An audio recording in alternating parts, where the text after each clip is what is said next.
Tengo el honor y el agrado de presentar a nuestro primer conferencista, que es una personalidad y un familiar.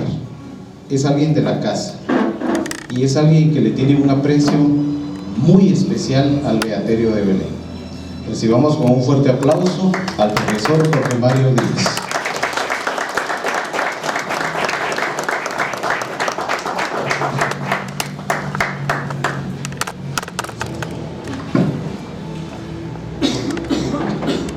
Yo sí quisiera pedirles un favor antes de empezar. Hay algunas sillas vacías. Si pudiéramos ocuparla de adelante, para sentirnos más en familia y más calorcito. Somos familia, somos católicos, pertenecemos a la familia de Jesús. Y aquí estamos bajo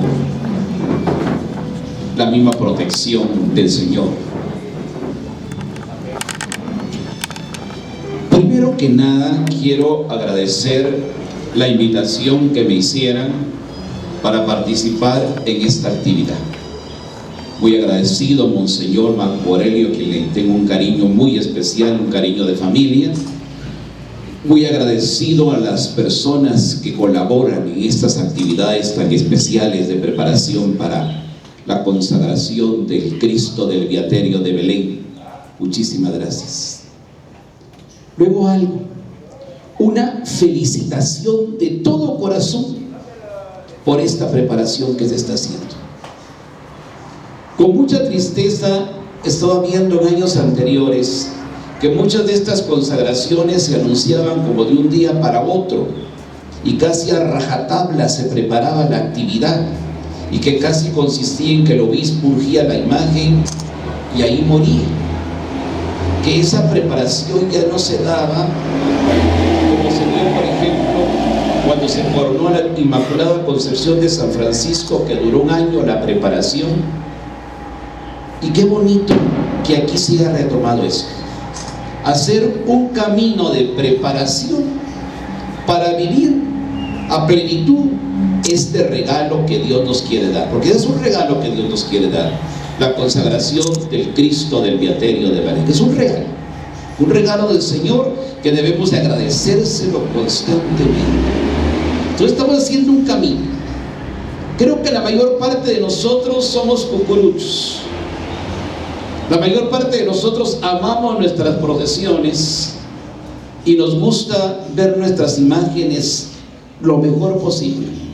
Nos encanta ver nuestros adornos lo más hermoso. Nos encanta ver la iglesia bien encortinada, como suele estar en las Beatas de Belén. Nos encanta oír las bombas de los rezados y los sones de los rezados. Pero que eso sea nada más como la cáscara de la médula, y que la médula sea que como dijo Monseñor, que nos fuéramos preparando de todo corazón para participar en esta actividad. Qué hermosa actividad verdaderamente. Qué hermoso que se anunciara casi desde un año con anticipación, que fuera sabiéndose poco a poco y que nos fueran dando a contagotas todas las actividades que van a darse aquí en el Beaterio de Belén. Así es que es una felicitación a este grupo. Yo creo que es un grupo pequeño, pero que trabajan como hormiguitas.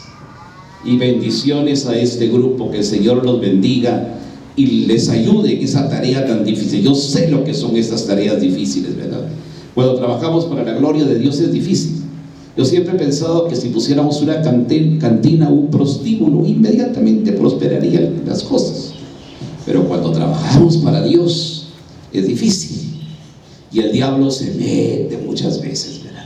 Así es que ánimo, pongámonos en las manos del Señor, dejemos por un lado nuestra soberbia y trabajemos con sencillez para estas actividades. Ojalá pues que sean, como dijo Monseñor, explosivas, que sea esta consagración algo que deje marcada la historia, no dentro de la religión católica, sino dentro de la historia de nuestra querida Guatemala. Pero empezando con el tema, y voy a hacer una referencia muy personal. El Señor me mandó en diciembre algunas pruebas bastante difíciles. y fue un diciembre quizás con pruebas, como les decía, difíciles. Pero el Señor nunca abandona.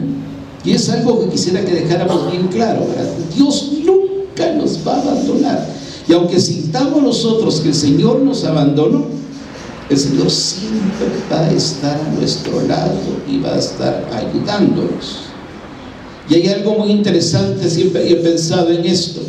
Dios nos mueve a nosotros como figuritas de ajedrez, no porque vaya contra nuestra voluntad, no, sino porque nos quiere tanto, que Él nos va poniendo en diferentes lugares.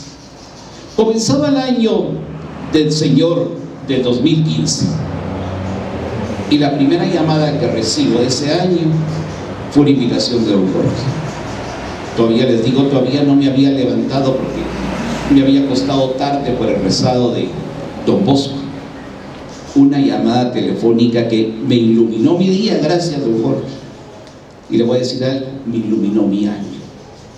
Creo que Dios se vale de personas y que son los ángeles actuales.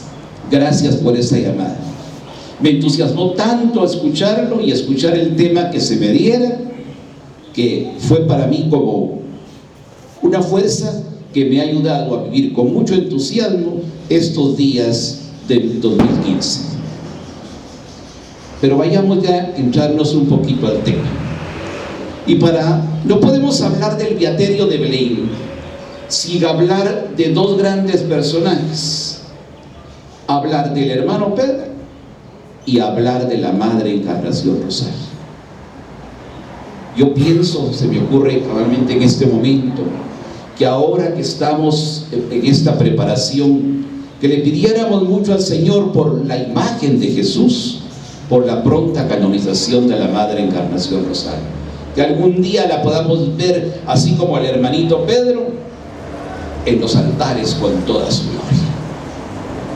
Pero es que si Belén en Guatemala existe, es por el hermano Pedro, por ese gran santo de Guatemala, que aunque no fue guatemalteco, se hizo guatemalteco y vivió como nosotros y se sentía chapín, así como nosotros los guatemaltecos, y nos conoció tanto que nos dejó enormes y piadosas costumbres. Por sugerencia de Monseñor nos hablaba un poquito de tres amores del hermano Pedro, y yo me atreví a cambiarle un poquito la plana y le decía: para mí son cuatro. Para mí son cuatro grandes amores del hermano Pedro, que fueron su vida. Cuatro grandes amores del hermano Pedro. Primero, el nacimiento de Jesús. Todo el misterio de la Natividad, que no solamente es el 24 o 25 de diciembre, sino es todo el misterio de la Natividad. Desde las posadas, el nacimiento, las novenas del niño, la elaboración misma de los nacimientos. Luego, otro gran amor del hermano Pedro fue la pasión de Cristo. Y aquí cabalmente tenemos algo que nos hace pensar tanto en él, en esta imagen que yo creo y casi me atreverías a asegurar que ante esta imagen oró el hermano Pedro. Esta imagen bellísima del Cristo del Beaterio de Belén. Ya me imagino que conforme se va acercando la Cuaresma y Semana Santa, se va a poder hablar un poquito más de ese amor del hermano Pedro hacia la pasión y muerte de nuestro Señor Jesucristo. Otro gran amor, la Eucaristía. Le decían al hermano Pedro el loco de la Eucaristía. Cuentan algunas crónicas que en la procesión de Corpus iba bailando con una bandera delante, como que fuera el rey David, por el amor inmenso que le tenía el hermano Pedro a la Eucaristía. Quisimos traer esta ilustración con una de estas horas santas que se hacen en Beaterio de Belén, en desagravio al Señor, cada 25 de mes. Y por último, otro gran amor, la Santísima Virgen María. El hermano Pedro amaba a la Virgen, Y todos los misterios anteriores los relacionaba con María Santísima. La Virgen en Belén, la Virgen junto al Nazareno, junto al crucifijo, la Virgen como mujer eucarística. La Virgen María para él fue tan grande que se sacó sangre de las venas para curar y firmar con su sangre, defender el dogma de la Inmaculada Concepción. Amante de la Santísima Virgen. Y si nosotros vemos, tenemos esa herencia riquísima del hermano Pedro, que deberemos tratar de conservar, mis queridos amigos. Defendamos con las uñas esos 4 grandes amores que algunas veces están en peligro de perderse. ¿Cuántas veces nos los han atacado? No solamente los mismos hermanos separados, sino hasta nuestros mismos católicos, que nos dicen muchas veces que nosotros exageramos en ciertos amores. ¿Cuántas veces nos van a criticar por ser cucuruchos? ¿Cuántas veces nos van a criticar por amar demasiado a la Virgen? Dicen que exageramos el culto a la Santísima Virgen. ¿Cuántas veces nos han retirado de la adoración del Santísimo? ¿Cuántas veces lo vemos solo? Entonces, defendamos esos 4 amores del hermano Pedro, y que defendiendo esos 4 amores vayamos mejorando de conducta, porque sabemos que somos imperfectos y que todos tenemos colitas o quizás colotas. Una vez decía un señor en un sermón por ahí que tenemos unas colas de aquellas de barrilete, ¿verdad? Pero que tratemos de ir como cortando un poquito esas colas para ir mejorando un poquito, porque nadie es perfecto, ¿verdad? Nadie, así como decía el Señor: el que se encuentre libre de pecado, que lance la primera piedra. Y ninguno de nosotros estamos sin pecado, ¿verdad? Cuentan un chistecito por ahí, ¿verdad?, que me gustaría recontarles. Dice que Jesús estaba con sus discípulos y la mujer adúltera corrió llorando a los pies de él, y Jesús les dice que querían apedrearla, matarla, lapidarla. El que se encuentre libre de pecado, que lance la primera piedra. Y entonces dice que del aire salió una piedrecita y ¡pum! ¡Pum! Le pegó al Señor. Y Jesús dirigió la mirada para un lado y le dijo: madre, contigo no estoy hablando. Porque resulta que la única inmaculada es ella, ¿verdad? Todos los demás, una u otra forma, pero nadie somos perfectos. Pero pidámosle al Señor, por medio de esta imagen tan querida, ir mejorando cada día más, y que todas estas actividades nos ayuden a eso. Tenemos entonces 4 amores del hermano Pedro. Ahora, como todavía estamos en enero, y recuerden que la Nochebuena guatemalteca, o la Natividad guatemalteca, termina el 2 de febrero. No la han querido quitar. Litúrgicamente termina mañana. Mañana termina el ciclo de Navidad litúrgico. Litúrgicamente mañana es el último día del ciclo de Navidad. Pero como la paraliturgia no va totalmente de acuerdo con la liturgia, entonces la Navidad guatemalteca se termina el 2 de Candelaria. Nos la han querido cambiar un poquito los medios de consumo y los medios de comunicación, y nos han querido vender una Navidad desde octubre, desde septiembre, noviembre, para ver cómo venden todas sus cosas. Y mucha gente hoy en día está poniendo el nacimiento desde noviembre y lo está quitando el 1 de enero. Cuando la costumbre guatemalteca es quitar el nacimiento el 2 de febrero. Y hay una leyenda muy bonita, ¿verdad? A mí me encanta esa leyenda. Como la Santísima Virgen a las 12 del día del 2 de febrero va a visitar a las casas en donde se ha puesto el nacimiento. Retomemos esto. Yo me recuerdo que en mi casa salían mis tías con el sartén con incienso para recibir a la Santísima Virgen que llegaba. Yo creo que llega. Yo sí creo que llega, sinceramente. Tal vez sea un sentimiento muy infantil, pero yo sí pienso que la Madre Santísima llega a bendecir los nacimientos este 2 de febrero. Entonces, el tema prácticamente, disculpen tanto que nos hemos hecho como un preámbulo, estamos con Belén. Belén, Tierra Santa. Dios tiene planes increíbles para sus cosas. y Dios nunca se equivoca. Aunque nosotros pensemos que en algún momento Dios se equivoca, Dios jamás se equivoca. Y quiso nacer, crecer y morir en el centro del mundo conocido en esa época. Tierra Santa, donde pertenece Belén, es una pequeña porción de terreno entre los 3 continentes conocidos en la época. Allí, en el Asia, al principio del Asia, entre Europa y el África. Aquí nos toca a nosotros, nos toca al niño Jesús nacer en el pequeño Belén, una ciudad bastante desconocida. Aquí nos encontramos nosotros una foto del 1870, si no está mal, de cómo pudo haber sido Belén en el siglo antepasado. Y aquí me viene a la memoria, ya que la proyección nos lo dice: Belén, casa del pan. Y es algo que iba a decir yo. Cómo esos 4 amores del hermano Pedro lo llevan a él a amar a los demás, a ser un repartidor de pan, a llevar el pan a los más necesitados. Y no solo el pan material, sino el pan espiritual. Yo diría que el hermano Pedro es un gran repartidor de pan. Es decir, esa obra benéfica del hermano Pedro, constantemente haciendo el bien, asentándose en sus 4 amores, haciendo el bien a los demás. Miren qué bonita la traducción del hebreo: casa del pan. Eso es Belén.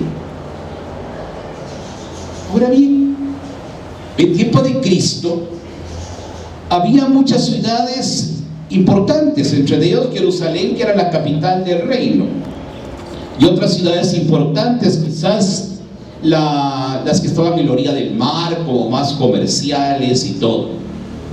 Pero saben que el Señor sabe escoger lo más pequeño, como para hacer ver ahí sus grandezas, y escoge Belén para nacer.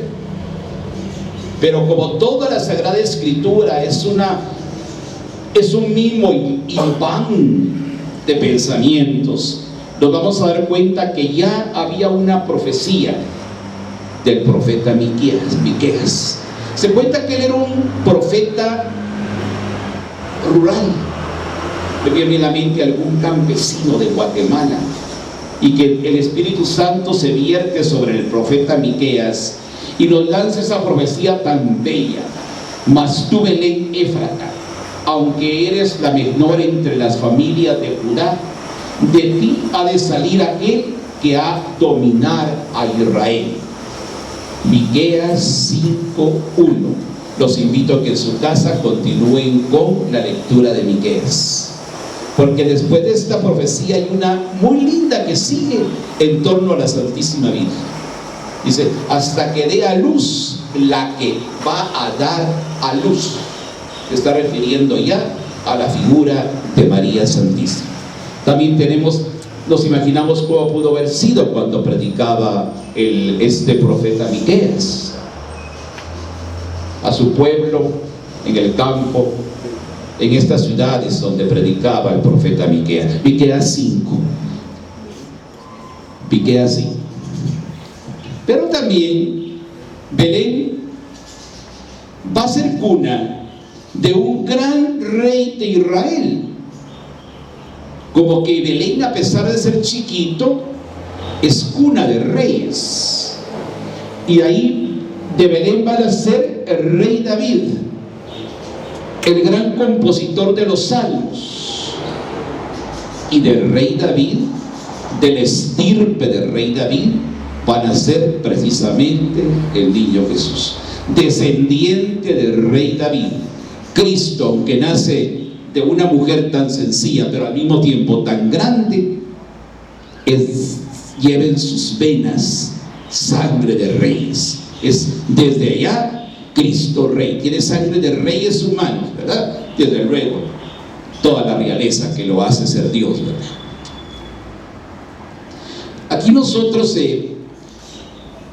hablando ya un poquito del Belén, ¿verdad?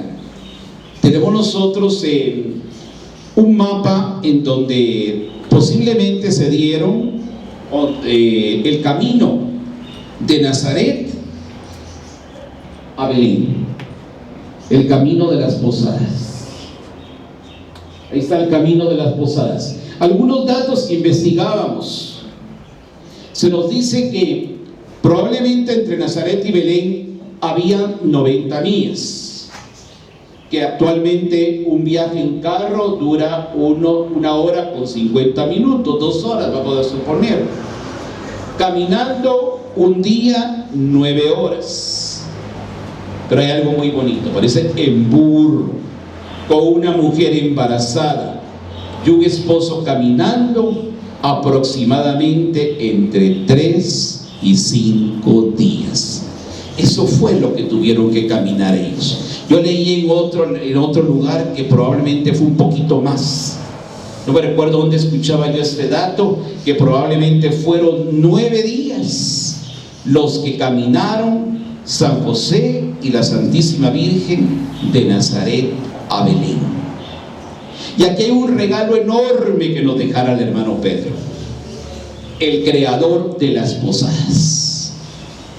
Defendamos nuestras posadas, y si no las hacemos, hagámonos el esfuerzo nosotros de volver a hacer al final del año 15 nuestras posadas. Es una devoción tan hermosa para prepararnos para el nacimiento del niño Jesús. Una devoción muy hermosa. Luego aquí tenemos una toma más o menos de lo que pudo haber sido la ciudad de Belén. Una pequeña aldea, paso de caravanas que iban a Jerusalén. Las casas eran muy humildes, de 1 o 2 plantas, hechas de adobe y encalada, las casas blanquitas, ¿verdad? Las casas de Belén. Tenemos de nuevo al hermano Pedro, le decía que era el fundador de las posadas. Los mexicanos nos las han querido quitar, ¿verdad?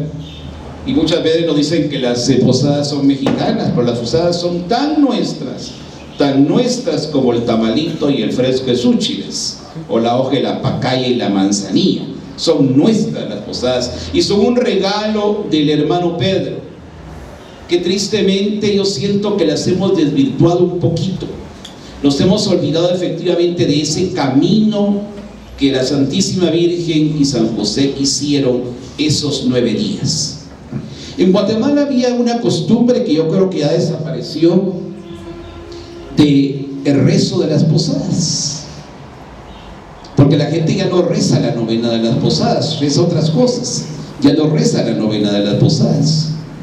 Tenemos nosotros entonces, ¿por qué se dan las posadas? Es que miren, Dios es increíble cómo va moviendo las cosas. Yo les decía al principio que Dios nos mueve como figurita de ajedrez, no porque vaya contra nuestra libertad, sino que simplemente porque nos ama tanto y nos quiere colocar en algún lugar. Al emperador se le ocurre saber cuánta gente tenía y manda a hacer un censo. Y para eso, como José, que era el jefe de la familia, y también la Santísima Virgen, venían de la casa real del rey David, van a Belén para empadronarse, que va a ser el momento en que van a ser el niño Jesús en la cueva de Belén. Les decía que muchas veces nosotros ya nos hemos olvidado de las novenas, y yo siempre las he defendido, porque en esas novenitas que mucha gente muy sabijonda y muy dicen que empapada en teología, que yo a veces lo discuto porque muchas veces reciben 2 o 3 cursos de teología y se creen doctores de teología, ¿verdad? Y lo están criticando, es que rezan novenitas, dicen, novenitas de viejitas, dicen. Pero si ustedes ven el contenido de las novenas, son tremendamente teológicas y profundamente históricas, que nos pueden dejar a nosotros una gran enseñanza. Por ejemplo, la novena de la Inmaculada Concepción, que para mí es la más teológica de todas las novenas. Si vemos la teología que va desmembrando cada uno de los días de la novena de la Inmaculada Concepción. Y aquí tenemos la de las posadas. En la novena antigua de posadas que yo la había traído, creo que lo olvidé en el carro, ahí están los lugares en donde visitó San José y María Santísima antes de llegar a Belén. Por ejemplo, el día 15 se dice que ellos visitaron el monte Tabor. No el 2 de diciembre, como la quieren adelantar ahora, y algunas que salen como a finales de noviembre, no. El 15 de diciembre la Virgen visita el monte Tabor. El 16, la ciudad de Naín. El 17, los campos de Samaria. El 18, el pozo de Siquén. El 19, el corral de las ovejas. El 20, hay un campo con copas de nieve. El 21, entran a Jerusalén. El 22, a Belén. Y por último, 23, llegan a la cueva de Belén. Es algo muy bonito. Yo todavía me recuerdo, hace mucho tiempo ya, que allí en Antigua Guatemala, en la catedral de Antigua Guatemala, había un sacristán que se llamaba Don Julio, no me recuerdo el apellido, y él tenía la gracia, el cuidado de que en la catedral de Antigua cada día de estos iba poniendo la escena. Por ejemplo, cuando iba al pozo de Siquén, ponía un lazo en donde dice que la Virgen lavó la ropita del niño Jesús. Cuando llegaba a los copos de nieve, ponía un cerro bañado de nieve.